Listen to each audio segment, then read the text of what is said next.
ఈ దేశంలో హైందవ సంస్కృతి లేకపోతే మిగతా సంస్కృతులు లేవు. అలాంటి హైందవ సంస్కృతి మీద ఇంత అపవిత్రం జరిగినప్పుడు వీళ్ళు రిపీటెడ్గా చేస్తున్నప్పుడు ఇది చెప్పాలా లేదా అని కూర్చొని చాలా తర్జనలు పడి నాకు పర్సనల్గా గిల్ట్ ఉండి, అరే మనం ఇంత కళ్ళ ముందు ఇంత రిపోర్ట్ మాట్లాడకపోవటం అని చెప్పి చేసిన తర్వాత తద్వారా మీ అంశాలు తెలుసు. అది సుప్రీంకోర్టు దాకా వెళ్ళింది. కొంతమంది మీరు ఇట్లా అన్నారు, లారీకి లబ్ధున్నారు, మాకేం పోదు, 5 సంవత్సరాలు మేమే ఉంటాం, మాకు ఆ భయాలు లేవు.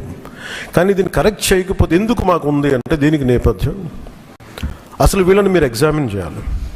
ఈ సమావేశం ద్వారా ప్రజలందరూ కూడా మేము ఏం ఎగ్జామిన్ చేస్తున్నామంటే వీళ్ళు ఎలాంటి పరంపర నుంచి వచ్చారు, వారసత్వం ఏంటి వీళ్ళకి. వీళ్ళు భగవంతుడి మీద పగబట్టారు. వీళ్ళు ఏడుకొండల స్వామి మీద పగ ఉంది. అది ఈరోజు పగ కాదు, ఏం పగో నాకు అర్థం కాదు.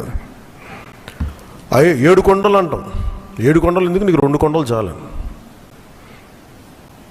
భగవంతుడి మీద పగ ఏంటి? ఎవరికైనా వ్యక్తిగతంగా వర్గాల మీద పగ ఉండొచ్చు, ప్రత్యర్థి మీద పగ ఉండొచ్చు, కానీ విచిత్రంగా వీళ్ళు భగవంతుడి మీద పగబట్టారు. మేము ఆ కోణం నుంచి నాకు అనిపించింది దీన్ని కరెక్ట్ చేయాలి, ఇది చెప్పాలి. ఇది నేను ఎందుకు నేను మాట్లాడేటప్పుడు మేము చాలా ఒళ్ళు దగ్గర పెట్టుకొని మాట్లాడతాం. ఎందుకంటే వీల్ ఫేస్ ద కాన్సిక్వెన్స్ మాకు తెలుసు. ఉదాహరణకి మీకు అయోధ్య రామ మందిరం నిర్మాణానికి ఈ దేశం ఎంత తల్లడిల్లిపోయింది, ఎంత కదిలింది, ఎన్ని గొడవలు జరిగినాయి. ఇలాంటి దీనికి కూడా వీళ్ళు పంపించిన దాదాపు 1,00,000 లడ్డూలు. ఇవన్నీ కూర్చోబెట్టి ఇన్ఫర్మేషన్ తీసుకుంటామంటే ఒకటి అసలు ఏం జరిగింది అన్నీ మొన్న వీళ్ళు చెప్పిన రిపోర్ట్లోనే దాంట్లో యానిమల్ కొవ్వు లేదంటున్నారు. సరే, ఫర్ ఎగ్జాంపుల్ నేను ఒక ఆర్గ్యుమెంట్ సేక్ అన్ని రిపోర్ట్స్లో కూడా ఎక్కడ కూడా ఈ నెయ్యిలో నెయ్యి లేదు.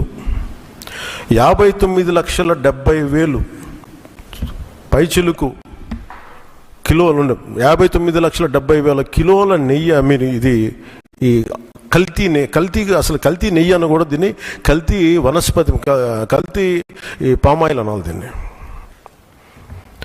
ఇవి దీంతో కలిపి ఇన్ని కోట్ల లడ్డూలు చేసిన తర్వాత దాంట్లో 1,00,000 లడ్డూలు అక్కడ కూడా పంపించారు, అయోధ్య కూడా పంపించారు. వీటి నేపథ్యం మొత్తం రిపోర్ట్స్ అన్ని వచ్చిన తర్వాత ఈ నెయ్యిలో ఎక్కడా కూడా 59,70,000 ఇక్కడ లడ్లు దీనికి సంబంధించింది వీళ్ళు అనుకున్న సోకాళ్ళు నెయ్యి సప్లై చేసి దాంట్లో ఆన్ రికార్డ్ 58,00,000 పామ్ ఆయిల్ దానికి సంబంధించిన ప్లాంట్ బేస్డ్ అన్ని దొరికినాయి. అవి కాకుండా 1,70,000 నుంచి 2,00,000 వరకు కెమికల్స్ దొరికినాయి. ఇవి ఆన్ రికార్డ్ వాళ్ళు కొన్నట్టు. మీకు టీటీడీకి 59,00,000 పైచిలకు నెయ్యి సప్లై చేసామంటే ఆ పర్టికులర్ కంపెనీ 58,00,000 పైచిలకు వీళ్ళు మనకి పామ్ ఆయిల్ దానికి సంబంధిత అన్ని కొన్నారు. అలాగే 1,70,000 ఈ కెమికల్స్ కొన్నారు. ఇవన్నీ చాలా ఆన్ రికార్డ్ దొరికారు. ఎక్కడా కూడా సిబిఐ కానీ ఎక్కడ క్లీన్ చిట్ ఇవ్వలేదు.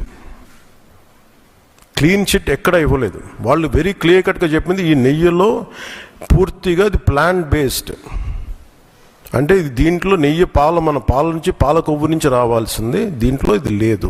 చాలా చాలా స్పష్టంగా అది చెప్పారు. మిగతాయి మేము నిర్ధారించలేకపోతాం, మా దగ్గర